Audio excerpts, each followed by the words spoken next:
Well, the opponents of the bill, the NJEA and other opponents, packed the committee room, leaving no room for the supporters of the legislation to attend and hear the testimony on the bill. So I asked them to leave 50% of the space for the other side to be heard.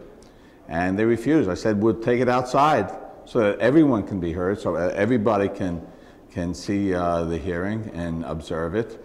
And they still refused to move, so we had it outside, and it was a great lesson in democracy. The hundreds of children out there, they behaved themselves so well, and it was a lesson in civics that they will remember for the rest of their lives. It was a great experience. Well, this bill gives an opportunity to children in chronically failing schools, nearly 200 of them throughout the state of New Jersey. Those children are stuck without any opportunity to get a better education. These schools have failed year after year.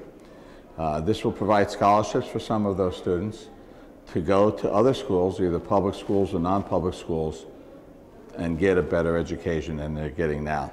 It will also provide innovative grants to the schools that are chronically failing, so that they can try different approaches to education, very similar to President Obama's Race to the Top proposal.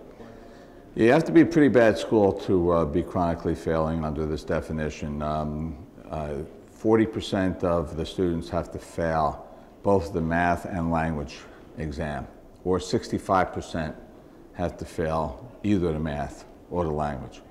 You have to be really a poor school to have that much of a failure rate. And you have to meet that criteria 2 years in a row.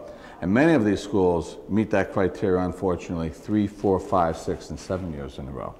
Those are chronically failing schools, and we just can't ignore it any longer and allow it to continue to go along that way. Well, if we do nothing, first of all, these private schools are going to continue to fail.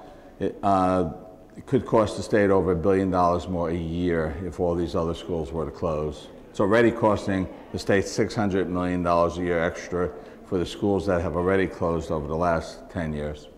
So that will be an added burden on the taxpayers. And those children will be stuck in those schools that fail year after year after year, and nothing will change. We need to do something different.